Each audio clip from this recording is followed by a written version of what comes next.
नमस्कार मु मिता होम किचन को आपण समस्त को बहुत बहुत स्वागत। आज रेसिपीटी होची गोटे नॉनवेज रेसिपी बा माछर रेसिपी। माछटा आम शरीर पे बहुत इंपोर्टेंट से आम आगुरी भी जानीचे कहीं माछरे सबुठार बेसी माने गुड भल क्वांटिटी प्रोटीन थाए आम शरीर पे जी प्रोटीन आवश्यक माछ द्वारा यहाँ फुलफिल होता है। किंतु माछटा आम भी एमती नुहे जे आम अधिक खाईदे कि अन्य कौन नॉनवेज आइटम आम बेसी भी खाईपर कि माछटा बास गोटे दी पीस अधिक खाईहबनी तेणु ओभर इटिंग कर भी किसी चांसेस न थाए। तेणु आम जेहेतु ओडिया मानकर तो नॉनवेज खाइबार गोटे हैबिट थाए से तेल मसला भी बहुत पसंद करन जेहेतु मसलादार खाद्य खाइबार ओडिया माने एक्सपर्ट। से आम आज माछरे माछ तरकारी बनैबा जोटा कि आम ओडिया स्टाइल पूरा देसी स्टाइल बनैबा एवं पूरा सुपर टेस्टी रहा। आपन थरे देखि नियंतु माछर रेसिपी मु केमती बनाउछि। प्रथमे माछटा को आम ये भाजी नवा मुझे रोई माछ नहीं भाजी सारिबा परे आपण माने कहबे जे एबे माने माछटा भाजी सारिबा परे आमे कोन करबा ना तार तरकारी बनैबा। किंतु किछि लोक कहନ୍ତି माछ भजा तेल रे सेई तेल रे माछटा को बनैबा को पसंद करंतनी। किंतु मु नॉर्मली माछ जो तेल रे भजा जाई थाए मु सेई तेल रे ही तरकारीटा बनै दिए कहीं ना माछटा जो भजा होता है से तेल रे भी सेटा बहुत माने एमती फिंगा कहीं से तेलटा को से आम से तेल रे बनईदेवा बास आ अल्प किसी तेल नहीं कि मुझे पियाज पकई नहीं कटा पियाज नहीं और अदा रसुण छेचा नहीं। आउ गोटे कथा माछ तरकारी जो बनइबे से कटा पियाज ही देवे कहीं कटा पियाजटा मेल्ट होगापाई टे टाइम नहीं था से टाइम भितर आमर ग्रेवीटा बहुत भलसे कषि जाए और भल टेस्ट से आसी जाए। तेणु बटा पियाज केबे भी से नेबेनी। तो पियाजटा भाजी गला पर अदा रसुण पेस्ट पकेबा और अदा रसुण पेस्टर कंचा स्मेल जाई सारिबा पर एते टमाटो पकेबा एवं टमाटो पकेबार सांगे सांगे ही दादरे आम कौन करवा ना लुण पकेबा कहीं टमाटो पकेबा पर लुण पकेबा निहाती आवश्यक जहाँद्वारा टमाटो जल्दी मेल्ट हो जाए था ना कौन ना टमाटोटा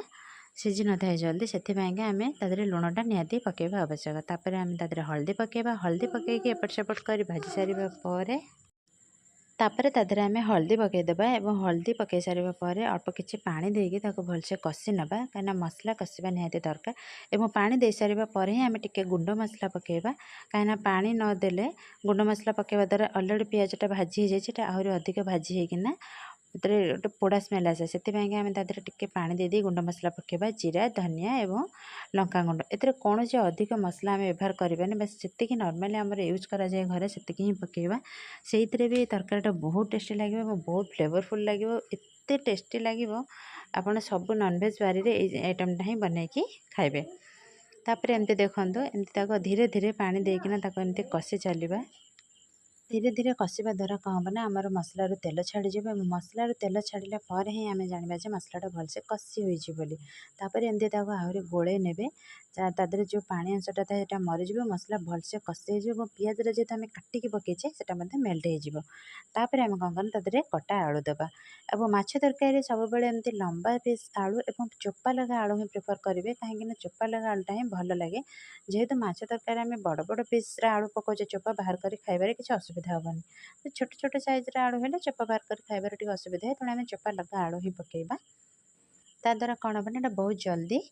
माने जो भांगी जाए ना भांगीबनी से आम चोपा लगा आलूटा पकेबा तापर एमती एपट सेपट कर कषि ना एमती देखो मीडियम फ्लेम ही कषा जहाँद्वारा मसलार फ्लेवरटा आलू धीरे भलसे आब्जर्व हो। जदि आपण मैंने मो चैनल नुआ अच्छा प्लीज मो चैनल को सब्सक्राइब करनी और पाखर थी बेल आइकन को प्रेस करने को आदौ भूलें अनुरोध रहा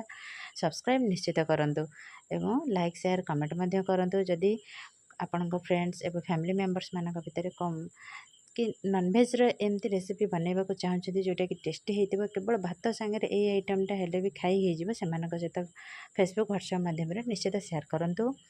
जहाँद्वारा से हेल्प हो। देखो ये भाव में आम यहाँ को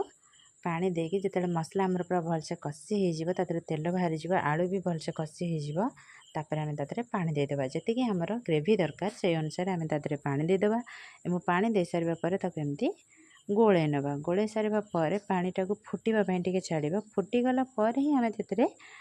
माछ पकाइबा। तेणु एबे देखंतु पानी को आम दे सारा पर तार घोड़णी देकी छाड़ीदेबा देखंतु भलसे फुटी आसला तार ग्रेवीर कलर देखंतु कौन सी भी आम कलर पकईने कि देखो केते कलर देखा जाए केते टेस्टी और बास्ना तो पूरा माने महकी जाऊँच। आप थे एमती बनईकी जानतु यही प्रोसेस रे मु जेमती बनेछि आपण सेमती बनेइक देखंतु तापरे कहबे।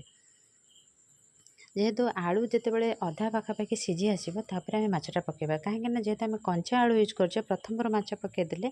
आलू सीझा बेलू माछ गुड़ा भांगीज तेणु आलू अधा सीझी आसवा आम से माछ को पकेबा माछ दे सारा पर पुणी घोड़ाई छाड़देवा मसलार फ्लेवर माछरे आब्जर्व हो सारा पर तरकारी को आम घोड़े 2-3 मिनट रखीदे